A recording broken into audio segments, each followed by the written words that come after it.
All right, let's go. It's 7 p.m. It's a Monday. We're going to prep some Dungeons and Dragons, and we're working on Odyssey Prime, Odyssey of the Dragonlords post-campaign content.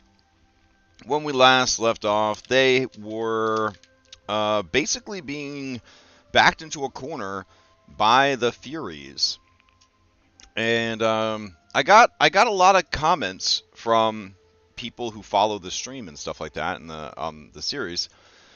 And they were like, "Why? Why is this fight happening?" That was a good question. Why would you do this, Crash? Like, why would this ever happen? And it's a good question, right? Because it doesn't make a lot of sense. Okay, it doesn't make a lot of sense, and I think that is sort of the point. Is that it doesn't make a lot of sense. Um, So I try to explain it on the Discord server in the spoilers channel. Like why is it like this? I don't understand, right? That was like a big thing that kept coming up. It's like why would it be like this? So the party, they are the way I'm running it. The party they are anomalies of fate. So that is to say that they are not affected by the tapestry of fate. They are not affected by the rules of Thylea. They pretty much defy the odds, and they make incredible things happen, essentially. And that makes them sort of it makes them sort of the antithesis of the Furies, right? Because the Furies in the setting are not Lady Devils from Beator or whatever. They are the manifestation of oaths sworn and honor upheld and people following the rules, right? And so if you have these individuals, wow, the music's really screaming.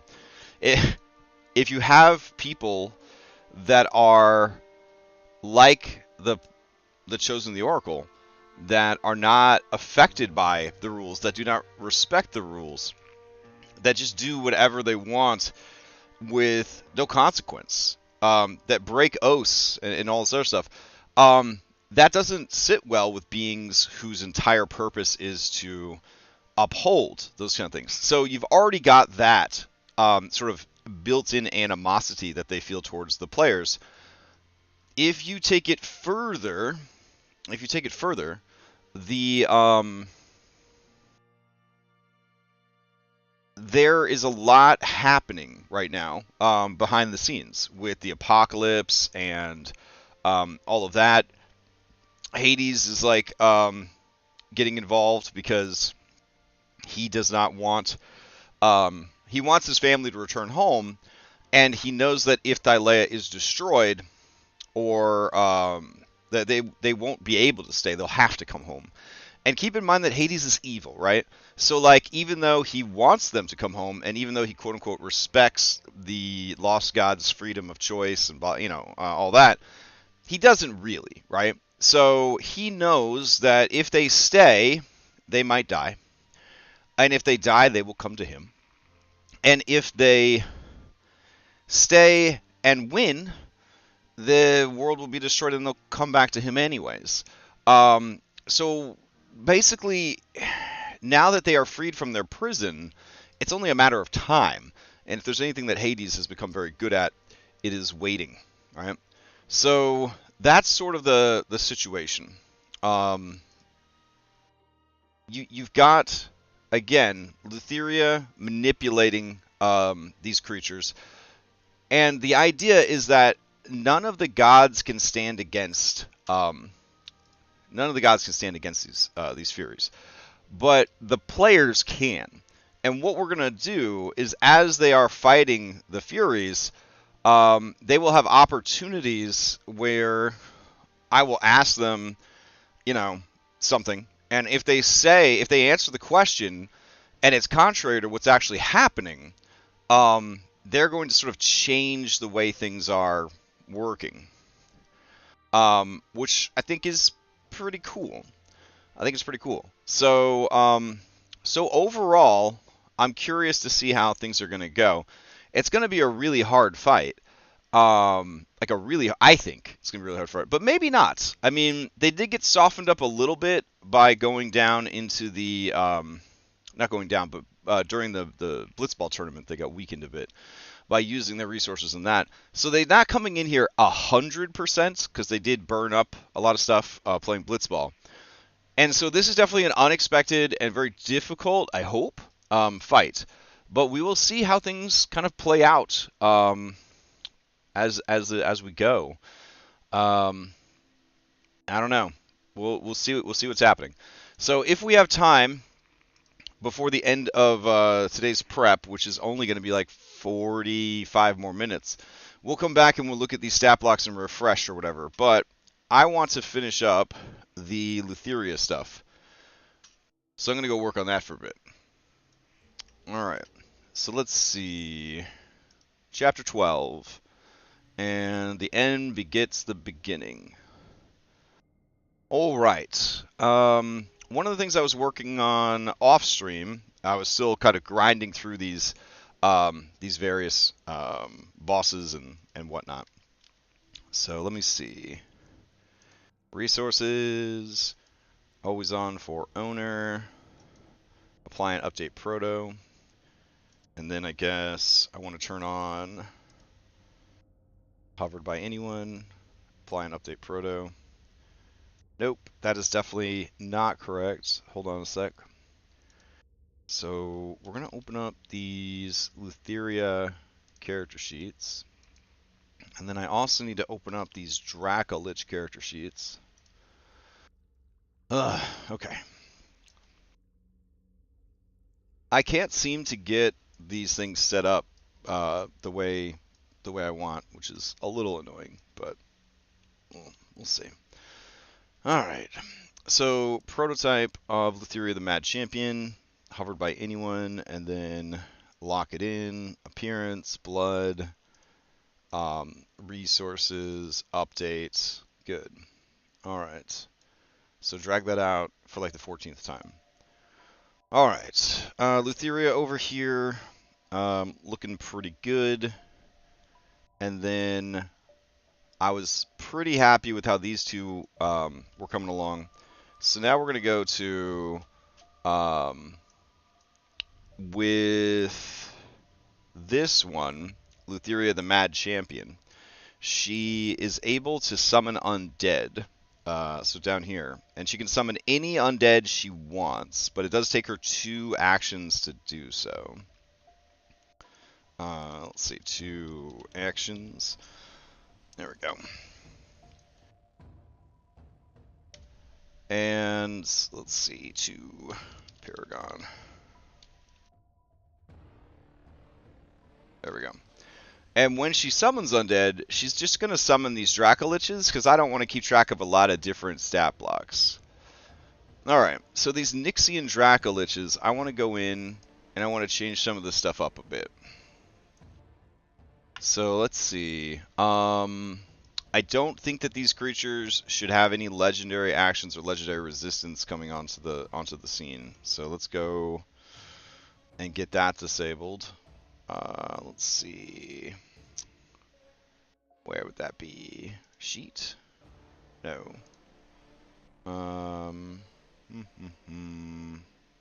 Yeah? Nope. I'm trying to remember where I toggle this on and off. I could have sworn it was just right here, but...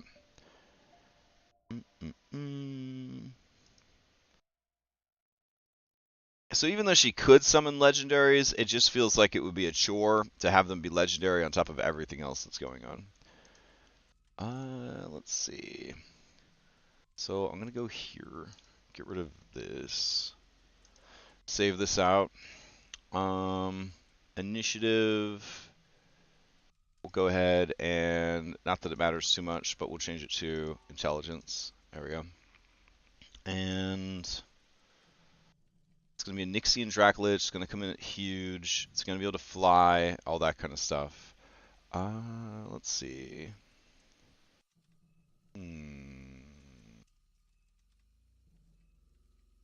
Main settings. No, no, no, no, no. This is definitely for item piles. My bad. Huh. Okay. I don't remember how to turn off the legendary actions and stuff. At least it's been. All right. I guess I'll Google it. Hold on. Found your VTT. I'll turn off legendary actions.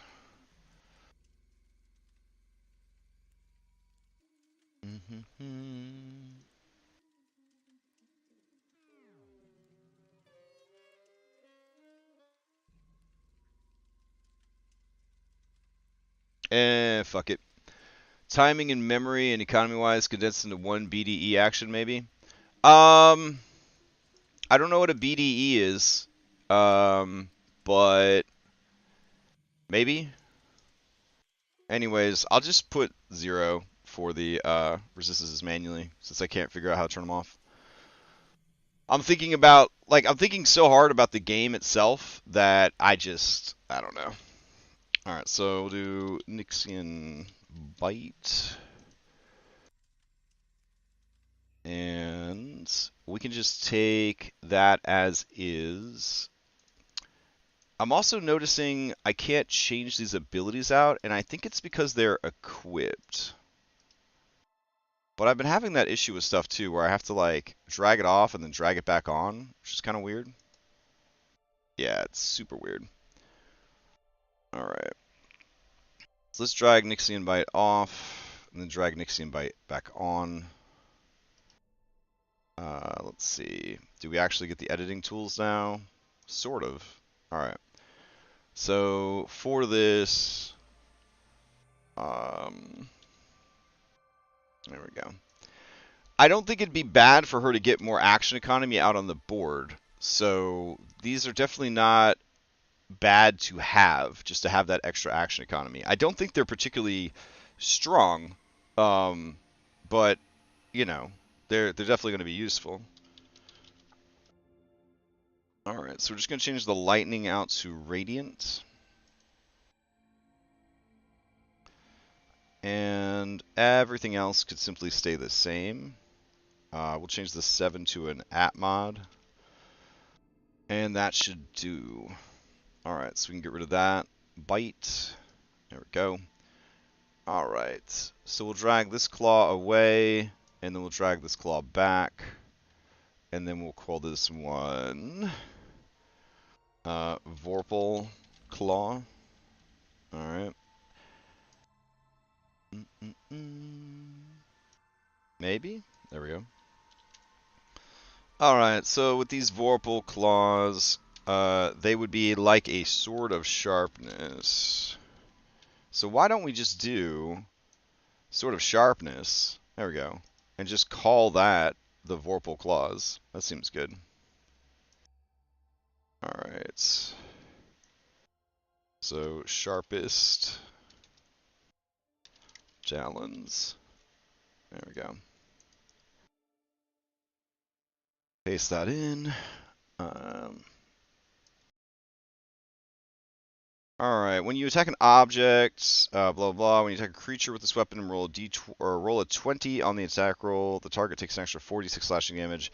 Then roll another 20. If you roll another 20, you lop off one of the target's limbs. Blah, blah, blah, blah, blah. In addition, you may speak a command word to cause the blade to shed bright light. Oh, we don't need that shit. Alright. Okay.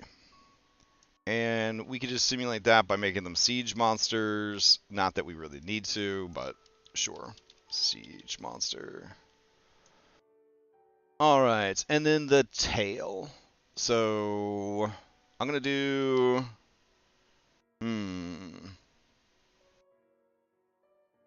maybe just a vicious maul. There we go. And then we'll call this a vicious tail. Alright. And then when you roll a 20, does extra damage. That's cool. Let's see. A creature struck by this attack is pushed up to 60 feet. No, that's too much. Up to 30 feet away. Alright. 630 feet away. Holy shit. Let's see. Go. And then we'll replace that with this. Hey, perfect. Alright. The range on it, we'll set it to 25. And then it will be a melee attack. And it will do 2d8 plus strength. Excellent. The claws, we'll go ahead and up those to 2d12s. There we go. All right. Excellent.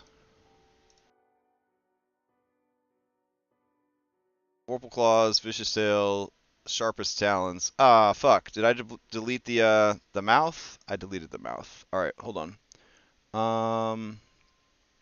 Son of a bitch. Let's see. Nixian bite. Here we go.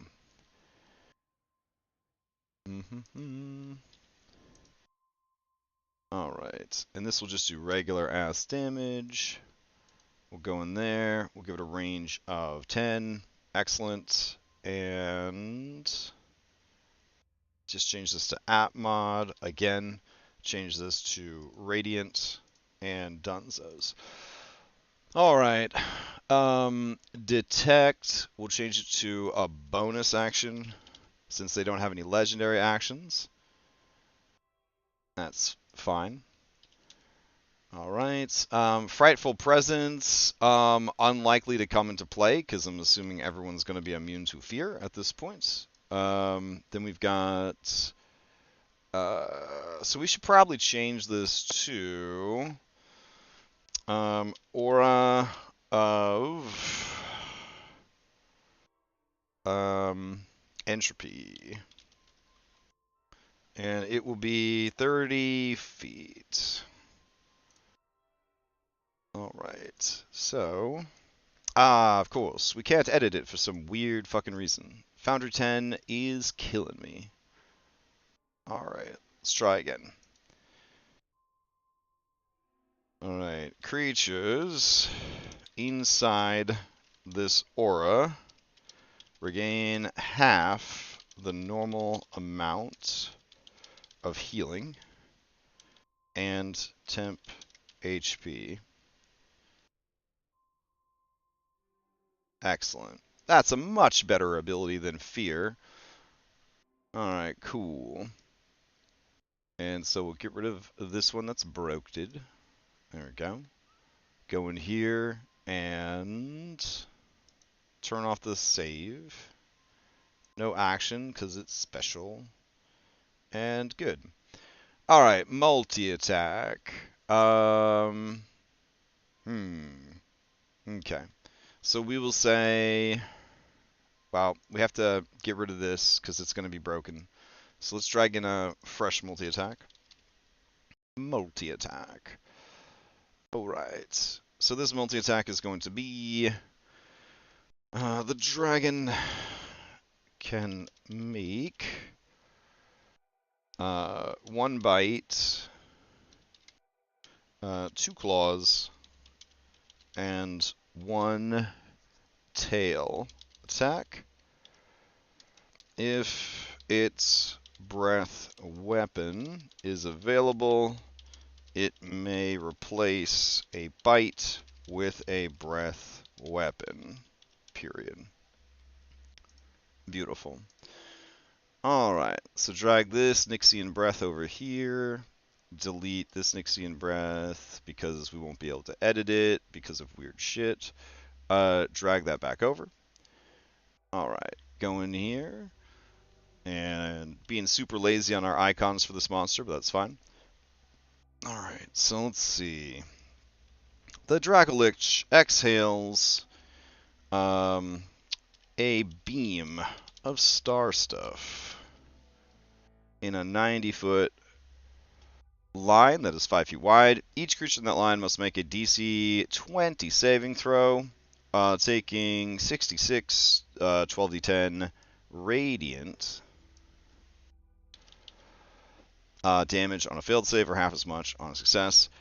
Failure by 5 or more results in permanent blindness. Perfect.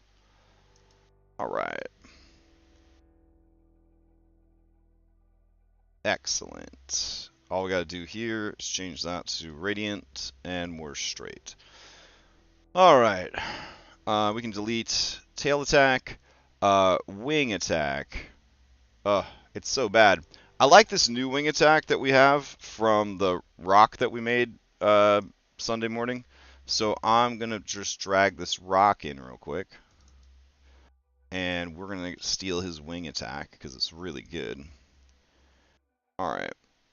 Let's see. Under multi-attack, we will say the dragon may exchange its 2 claw attacks for a wing attack. Period. Give it some versatility there. There we go. Delete that shit. Okay, so we don't have legendary actions. We just delete that. And we don't have legendary resistance. We can delete that. Strength immunity, necrotic. While bloodied, the Dracolich is immune to necrotic damage. Sounds good. And then we'll go ahead and give you magic resistance and the magic weapons. Delete. And dunzos. Boom. So now we add that to these summonables of this. And we're going to go here and do Nixian Dracolich. There we go. And when she summons it, it will be summoned with darkness. Alright, beautiful. So we have this Lutheria mostly sorted out. I can't seem to access this this bird. There we go. And then we've got this Lutheria is sorted out. One thing that we probably need to change is she has damage immunity to bludgeoning, piercing, and slashing, and 700 hit points. That kind of feels like a lot. So we should probably remove that because we need to get through this fight. So we're going to go ahead and take those away. There we go. All right. Lovely. Would she have a vulnerability in this form? Maybe if things are going really bad, we'll add it in, but I don't think so. Now, one thing that we do have here is the whole shades thing that I don't think I have any companions set up for her to summon other than her Fanspo bot. So, like, we might want to look into that as far as summoning the shades of those who have died or whatever. Obviously, those that have died would not be as strong as the people she has now. So I do have some level 18 heroes that we could convert into it, or we could just make up some like easy stats that sort of encompass the essence of what those characters would be and have them summoned that way. All right, then we got Lutheria Dreams Manifest. All right, so let's go ahead and grab this cheesecake artwork, go to prototype. All right, the name is there. All that's good. Blood is there. Miniature is there. Hit points are there. Name is there. Perfect. All right, so now we can drag this out. So this is Lutheria Dreams Manifest. All right. Now, it occurs to me that each Lutheria could summon the next Lutheria from the previous Lutheria, like a nesting doll, and that would be pretty dope. So something to think about. All right, 30 minutes till game. So let's go ahead and try to crack this out. We've got This is basically just an ancient void dragon. So we're going to take the name here, and we're going to work our way through all of this stuff. I don't really see her biting anybody in this form. So I'm going to take the bite attack away. All right. And then I feel like the claw attack would just sort of be a life-draining claw. So what we could do is grab Vampiric. No. Soul stealing? Yeah. Soul. 9 lives? There we go. Oh my god. Alright. 9. 9 lives stealing. Great sword. Beautiful. Alright. So let's go ahead and reflavor this.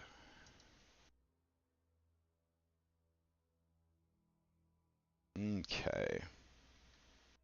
It must be open somewhere. There we go. And we will call this. Alright. Life stealing grasp. Okay. And so this life stealing grasp, you gain a +2 bonus, blah blah blah blah blah. Foundry 9, blah blah blah blah blah. Alright. So we'll just put this shit right here. If you score a critical hit against a creature that has fewer than 100 hit points, it must succeed on a DC 20. What's her fucking thing here? Alright, hold on. We'll do... What does it say her breath weapon is? This is the final boss. 24? Wow. Wow, it's kind of low. Alright. DC 24, Constitution saving throw, or be slain instantly as the claws. Tears life force from its body. The sword loses 1 charge if the creature is slain. When the sword has no charge remaining, it loses property. Alright, so we get rid of that part. And good. Alright. So then over here, it would be 2d6 plus mod plus 2 slashing. And then we will also add, let's see, 1d8 necrotic. Go. Keep in mind this is the 3rd boss in a row. So like, you know, it doesn't have to be the most god awful, incredible thing that's happened. All right. So then we've got that. Hey, here we go. So we got claws. We can get rid of this. There we go. Oh, I think it does cold damage actually instead of necrotic. Let me change that out. All right, and we'll do 2d8 cold damage. Okay, and then the tail. The tail is lame, so we're gonna get rid of that, and we gotta give her something more hentai. So we will give her, let's see, rope of entanglement. Okay.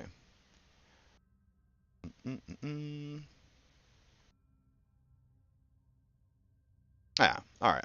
So we can get rid of that. And let's see. Dracolich had a pretty cool tail, so we'll just go and grab the tail from them. Let's see. Tail. So many bites, antlers, Nixian bite, extra attack. Nothing? No? No tail? Okay. Alright. Let me just add a tail attack. Tail. Tail attack. Alright, cool. Alright. It's long tail against a foe. Anyone struck by this attack is also restrained. We'll put grappled and restrained. All right. That works. Let's see. It's going to be a melee attack. It is going to do... just do 3d12 plus at mod. Bludgeoning damage. There we go. And we don't need this. And I think that'll do. For range, we'll go ahead and give it 30 feet. It's a long prehensile tail. All right. And then I guess we have to change it to only cost action, not a legendary action. That's good. All right. Aura of No Lutheria Sama Dono Yamate. I guess I have to look that up too. Hold on. It's like you're speaking a different language to me tonight. Let's see. Oh my. Okay. Well, yeah, I just looked it up. Yeah. No, I guess not. I guess not during this fight. All right. Aura of Madness. Each creature of the Lutheria Dreams Manifest's choice that is within 120 feet of Lutheria Dreams Manifest and aware of it must succeed on a DC 22. Why wouldn't it just be 24? I don't understand why they've got different saving throws for everything. Don't fucking like that. All right, hold on. Let me give her chill touch cantrip. And let's see. Her DC would be based on, in this form, Charisma. So we'll kick the Charisma up to a 24 in this form, which will give it a DC 24. Excellent. All right. All right. 4, save, go over here. Change that to 24, and good. All right. Breath weapon. The dragon uses one of the following breath weapons. Good to know. And then detect. Let's see. Throw that out there. And delete the other one. And then let's see. Gravitic breath. The dragon exhales a 90-foot cube of powerful localized gravity originating from the dragon. Falling creatures in the area, falling damage in the area increases 1d10 per 10 feet fallen. When a creature starts its turn within the area or enters for the first time, including when the dragon creates the field, it must make a saving throw. On a failure, the creature is restrained. On a success, the creature's speed is halved as long as it remains in the field. A restrained creature repeats its saving throw at the end of its turn. The field persists until the dragon's breath recharges, and it can't use gravitic breath twice consecutively. All right, so we don't really care about fall damage because we're in outer space. So we're going to get rid of that. When a creature starts its turn within the area or enters the first time, including when the dragon creates the field, it must make a dexterity saving throw. On a failure, the creature is restrained. On a success, the creature's speed is halved for as long as it remains in the field. A restrained creature repeats the saving throw at the end of each of its turns. Okay.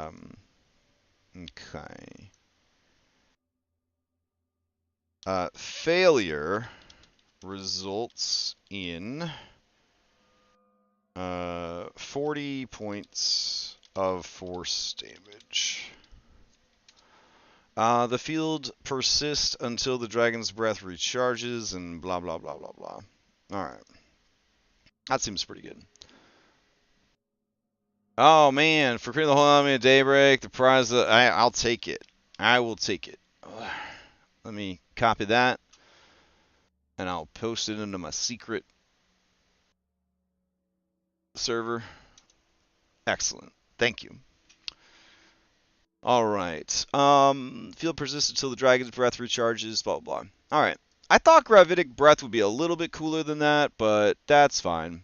Let's see.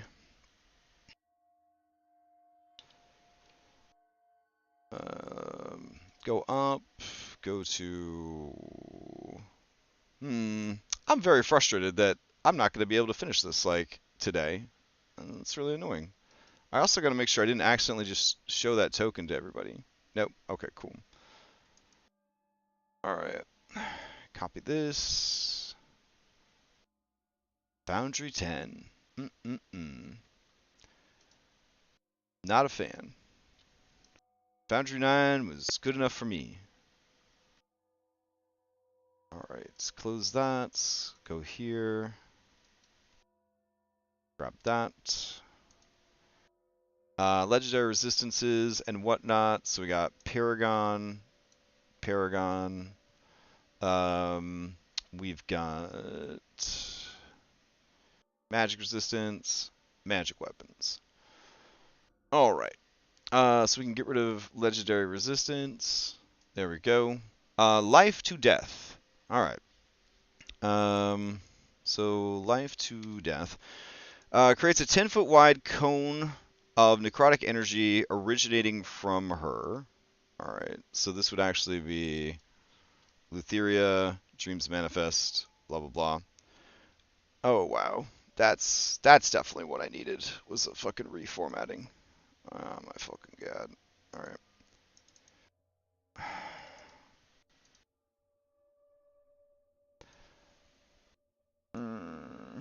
New Foundry makes me so sad. I can't describe to you how much I miss Foundry 9. Ugh. I'm like for real contemplating like not running any more games for a while. Like it's gotten so aggravating. Creates a 10-foot wide cone of necrotic energy originating from her. All creatures within the cone. That's such a small cone. Why don't you just fire a beam? All right, here you go. Breeze forth a line of energy. 5 feet wide and 90 feet long. All creatures within the line must make DC 24 Constitution saving throw. On a success, nothing happens. That's easy enough. On a failure, a creature is reduced to half its hit point maximum and is knocked prone. At the end of the creature's next turn, it must make another Constitution saving throw.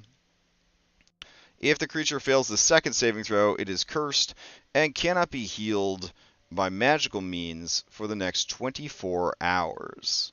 Additionally, if the target fails the death saving throw during the next 24 hours, it immediately becomes a zombie. I guess under blah blah blah control. A remove curse or greater restoration can remove this curse. Okay, that's good to know. All right. So breath weapon. All right.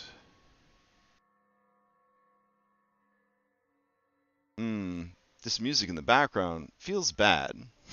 It's feeling bad with the noise it was making. Oh my god. Alright, so we're going to go here, clear all that shit out. And we're going to go here, here, magic, unholy, and just, I don't know, some kind of fucking beam. There, that beam's good. Select. Alright, let's see.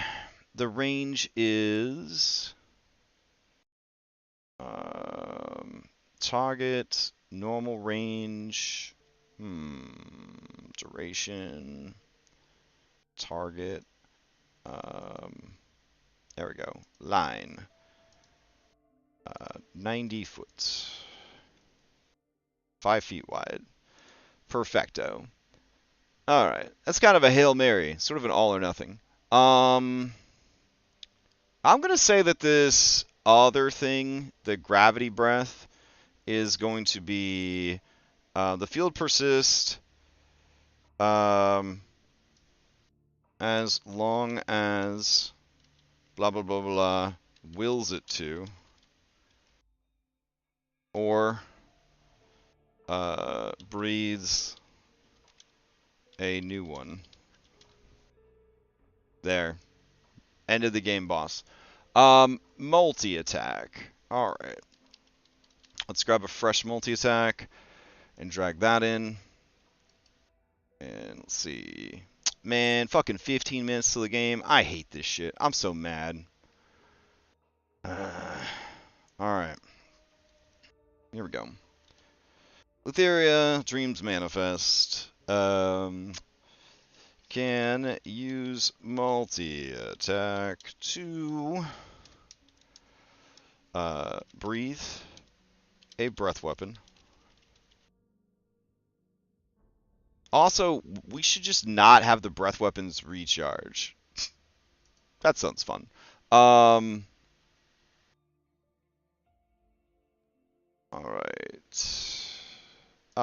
Did we lose our shit? Alright. Dreams Manifest can use multi-attack to perform the following. 1 breath weapon. 2 claw attacks. 1 dash action. In any order. So 1 breath weapon, 2 claw attacks, 1 dash action, 1 tail attack, 1 wing buffet. Lovely. The wing buffet lets you move half your speed anyways, so fuck yeah on that. Alright. That seems pretty good.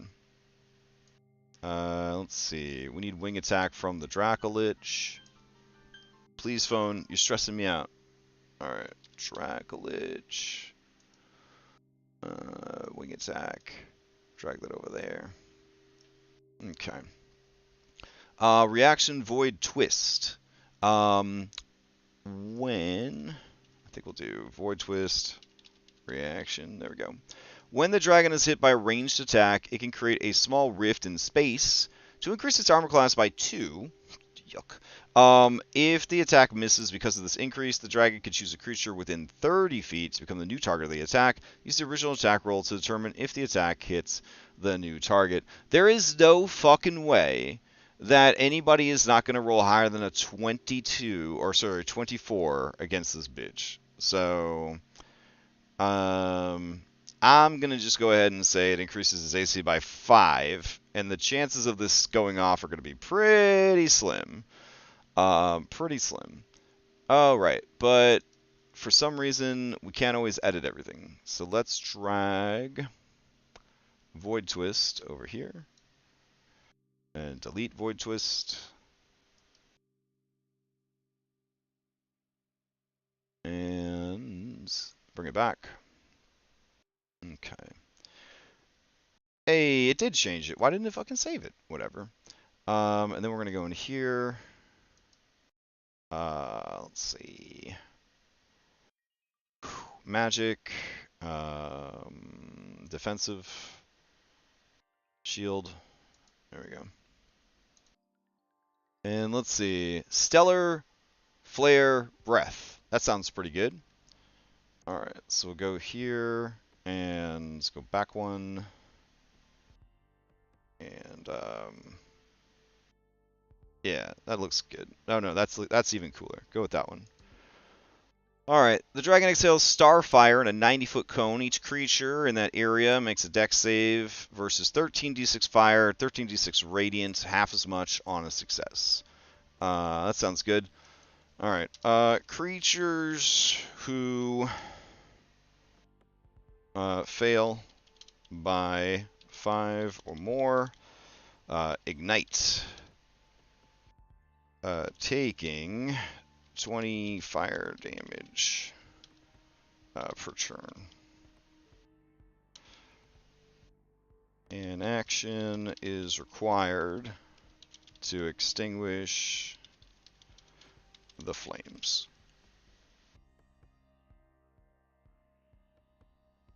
Lovely. That sounds fun. Alright, so we got 3 different breaths. We got the tail, which we already have detailed somewhere else. Teleport. Dragon magically teleports to any open space within 100 feet. Sounds fucking great. Void Cache. Magically reach into its treasure hoard and retrieve one item. Oh, that's adorable, but we probably don't need that. Void Slip. Dragon twists the fabric of space. Each creature within 15 feet of the dragon must succeed on a dex saving throw or take damage and fall prone. The dragon can then teleport. Wah. That sounds like way cooler than it actually is. How about this? Void Slip.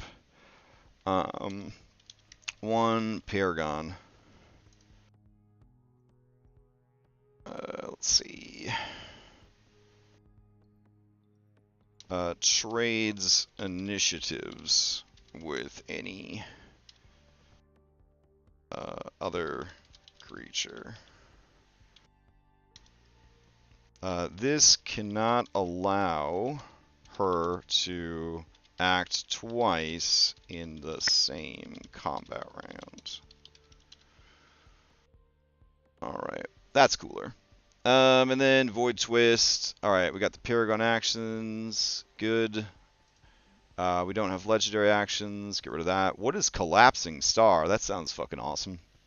When the Void Dragon is killed, it explodes in a swath of celestial destruction. Each creature and object within 1 mile of the dragon takes 10d10 bludgeoning, 10d10 cold, 10d10 psychic. Each damage type can be reduced by half with a successful saving throw.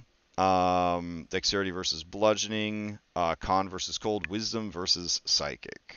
Alright, well, we need those to be 24. There we go. Additionally, the creature that fails 2 of the 3 saves is affected by plane shift and sent to a random plane of existence. If it is sent to the plane it currently occupies, it appears 5d 100 miles away in a random direction. Holy shit. Alright. That sounds pretty cool. Let's see. Do we have something that looks like a collapsing star?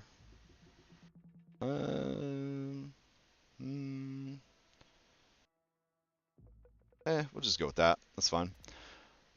Alright. Let's see. Magic weapons. We can delete this extra. Magic resistance. Delete the extra. Alright. Chill of the Void. Cold damage dealt by Lutheria ignores resistance to cold damage, but not cold immunity. Void Dweller. Okay, that's cool. That's really fun and thematic, but unnecessary for what we're trying to do. And delete. Alright. Excellent. Yeah, that seems like it'll be pretty fun. I think they'll burn through this this form pretty quick, but it's probably for the best with its unlimited breath weapons and everything else. Okay. So then when this thing blows up, it will finally turn into this last creature, which is Lutheria, the Waker from Dreams. And we have to get that sorted out, but we do not have time to get that sorted out today. I really thought we'd be fucking done. That's okay. So next week we will finish up this Lutheria the Waker from Dreams, which will emerge from the implosion that is Lutheria Dreams Manifest. And then this will be the final form of the fight. And there you go. Four different bosses, one after the other, with an incredibly cool backdrop. There we go.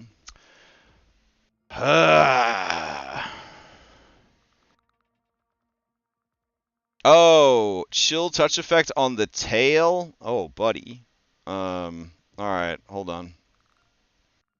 Yeah. How about, yeah, that sounds good. Hold on. before we stop. While grappled and restrained by the tail, a creature cannot regain any health. There you go. Thumbs up. Good idea. Good shit. Alright, so we could, for like 5 minutes, we could look at the Furies and try to figure out what we're doing about that.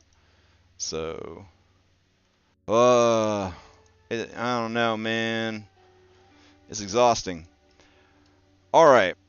So let's. They all have the same stat block, which is a little deceptive because you'd think they'd all be different because they look so different. But nope, they're all factory issued the same kind of deal. So Fated Blades. I guess it doesn't need to say minor action, but whatever. And then Inevitable Bow. Let's see. Past Judgment. I thought I made some changes to these. Oh my god. Do I actually not have the Fury stat block done? No. That'd be crazy. Hold on. I thought we did a bunch of stuff for these guys. Bind the Oathbreaker. Melee weapon attack. One target you see within 120 feet. The target is paralyzed, lingering, escalating. If the creature fails to save 3 times, they are paralyzed for 24 hours. This attack can affect even creatures normally immune to paralysis. This attack may only be used against creatures who have broken an oath. Alright. Crippling Strike. Have your attack damage to reduce target speed to 0. Let's just run it down the list, I guess. Fated Blades always does 25 true damage. I guess is the words we're looking for here instead of untyped. So, if this attack is a critical, the target is paralyzed. All right, Inevitable Bow. This attack is always made with advantage, even if that would prevent it. And I guess it should also cause 25 true damage. All right. 25 true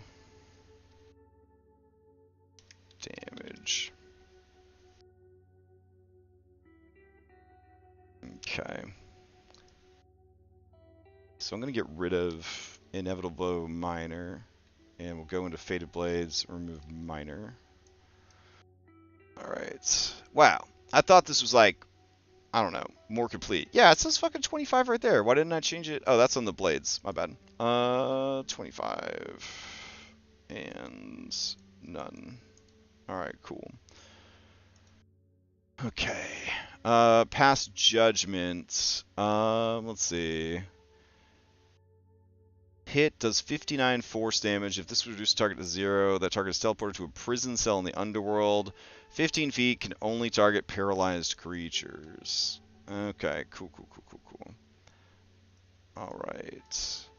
And then, Arbiter of the Rules. As a reaction, the Fury may point out whether or not a spell or ability being used against them is homebrewed or official Wizards of the Coast content. If the content is not official, the triggering spell or ability fails, and the actions spent on it are lost. Bind the Oathbreaker. Let's see.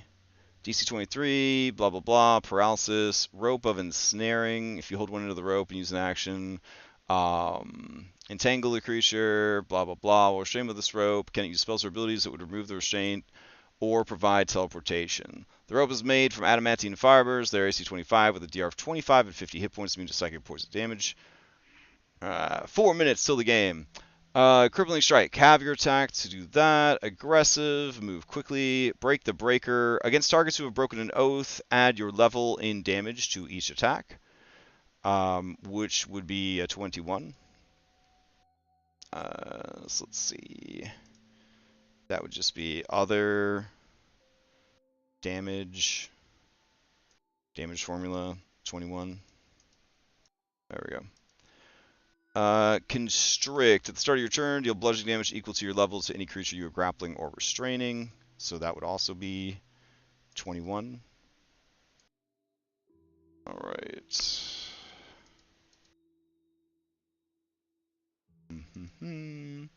Let's see. Critical Fury. Your attack score critical hit on a roll of 19 to 20. I'm pretty sure that's been factored in. Yeah. Alright.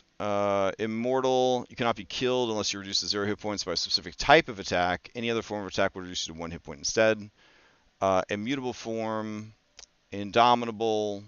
You're immune to any effects that would alter your mind or your will. Magic resistance. Multi-attack. Parry 50. Reduce incoming damage for attack by 50. If it reduces to 0, you may immediately take an action against the attacker. And True Strike. Alright. Whew. All right, and then they do have their layer action where they could just declare a rule, and then that rule comes into play, and if they break the rule, they are oath breakers. So yeah, 2 minutes. Red Kobold Gaming is going to stream it, and we'll see what happens.